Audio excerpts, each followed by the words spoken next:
A number of ministers talking about Tuesday's federal budget and the stakes of that vote. While talks are happening with the opposition, the government's line in the House of Commons has been pretty clear.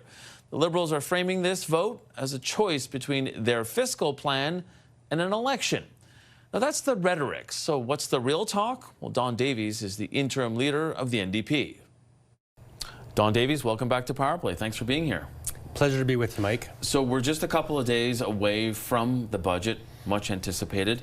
For the people who are putting the finishing touches on that document right now, you've got an opportunity on this show, they're likely watching, to lay out exactly what it would take for the NDP to support it.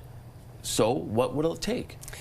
Well, to answer that question, Mike, I think it's helpful to describe the context as we see it. So right now, Canadians are really struggling across the country.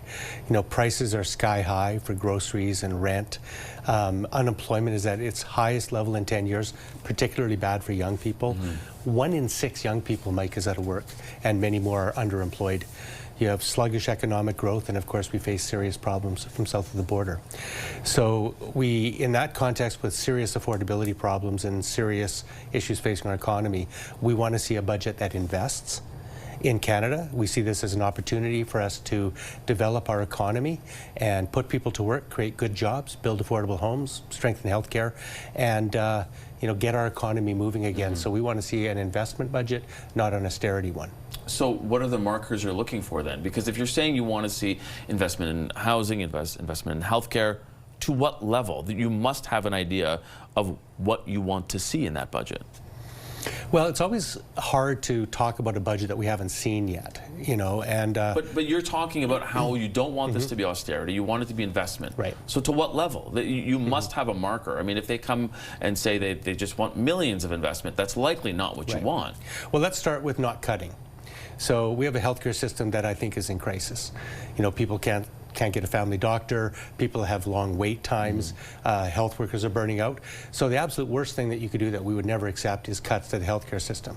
So that's sustaining it. But we also want our healthcare system to be strengthened. So, the NDP brought in pharmacare and dental care. We want to see those programs supported. And we'd like to see sufficient funding that we can build a healthy system. We've said that a healthy economy needs a healthy workforce. So there's an example. In terms of investment, it's not just investing in nation-building infrastructure, it's making sure that those taxpayer dollars are creating good, family-sustaining, preferably unionized jobs across this country. We don't want to see that money go to foreign firms or for instance, temporary foreign workers. Investing in our country with a $300 billion infrastructure deficit, there's no shortage of great projects we need in this country, whether it's high-speed rail between Windsor and Quebec, or mines with Indigenous partnerships in British Columbia, or the infrastructure cities need. We should be investing in our country right now. And that's why, Mr. Carney referring to an austerity budget or signaling to Canadians that he's going to cut jobs or cut services Canadians rely on, we think that's the absolute wrong way to go, and that won't cut it for us. So given the scenario that you put forth as well, that Canadians are struggling and that Canadians are having a hard time paying the bills and getting services, is this then the right time for an election? Well, we don't think so. I don't think Canadians... So does that mean that you're going to vote for this budget? Because that's kind of the binary decision you have in front of you, is either you support the budget, no matter what they put in it, and whatever it is that you hope will solve all the problems that you laid out, or you go for an election at a time when possibly Canadians don't want one. For 6 months, Mike, I've been saying Canadians elected a minority parliament. And that means that Mr. Carney has a minority. He needs to work with other parties to get anything passed, including a budget. It's his government. He holds the pen. And the question of whether there's an election or not is entirely up to Mr. Carney, because it's his job to craft a budget that can win the support of at least one other party. But you can help him craft that budget by laying out even today and saying this has to be in there, and then I will support you. You have that opportunity. I mean, that was partially an opportunity that was in the supply and confidence agreement, but now it's even a greater opportunity because there is no contract that really ties you to the Liberals. So why aren't you being very clear to lay out to this government, this is what has to be in it, and then you'll have our support? Well, you may recall that Mr. Carney very early on said that he he would not seek any agreement with the New Democrats. It's up to the government to reach out to the other parties in order to ask us for what we want in the budget. They haven't done that. I mean, it's up to them to invite parties in. A month ago, you had Steve McKinnon, the Liberal House Leader, saying that they were just going to govern and put a budget out, and it's up to the opposition to vote how they want. So this is the approach they've chosen to take, is to almost govern like they have a majority and then double their parties, opposition parties, to vote yes or no.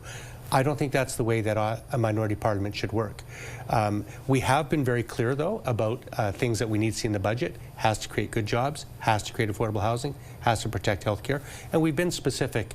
If you listen to us in the House, we think there should be a youth climate corps, put young people to work in communities across this country. Good for creating jobs, good for environmental resilience. We've talked about an east, west, north electricity grid so that we can actually bring clean energy to people. We've talked about co-op housing and how that's essential. So there's no shortage of specific proposals that the NDP has identified to the government that if they want to, they can put in the budget. So it's entirely up to them. We don't want an election right now. We'll see if Mr. Carney crafts a budget that can win the support of us or any other party. Given all that, when the budget does have to go to a vote, is there a scenario where there are some NDP MPs who don't vote, are absentee for whatever reason?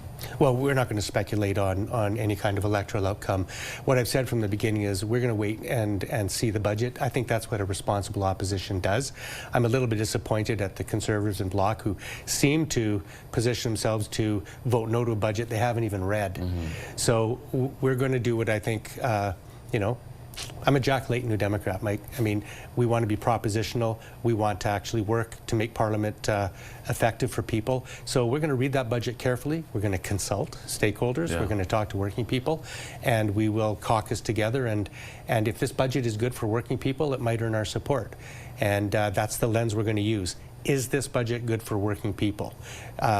Not just, you know, for the corporate sector or for the wealthy. I'll point out that you know, Mr. Carney has given billions of dollars of tax cuts to the wealthiest Canadians in this country.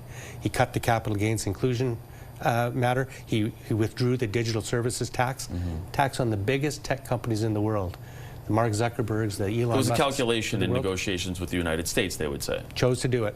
Both of those measures took billions of dollars out of the government's coffers, and now they find themselves with a revenue problem. So if they end up cutting services Canadians rely upon, we think those are poor choices. You'll be hearing New Democrats loudly and clearly if that's what happens in the budget. Just before I let you go, in that vein, we'd heard from François-Philippe Champagne, the finance minister, saying this week that public service must return to sustainable levels, and he used the term workforce adjustments. How much does that worry you? It worries me a lot. Are those the type of cuts that you're worried about and that would force you to not support a budget? Well, absolutely, we're worried about it. I mean, you know, if we want to create jobs for people and we have an unemployment problem, then cutting, you know, good family-sustaining jobs that deliver services to Canadians. I mean, do Canadians want to wait an extra 3 months to get a phone call back from CRA? Do they want to wait 6 months to get a passport? Do seniors have to wait longer to get their OAS checks? I mean, there's ramifications and consequences to cutting services. So budgets are about choices. We're going to wait and see what kind of choices Mr. Carney makes. And New Democrats were sent here to fight for working families and make sure that they get relief from the terrible affordability crisis that they're facing. And that's the lens we're going to bring to this budget. But now's the time to create jobs, not cut them, in our view. Okay, we're going to have to leave it there. Interim NDP leader Don Davies, thanks so much for joining us. Thank you, Mike.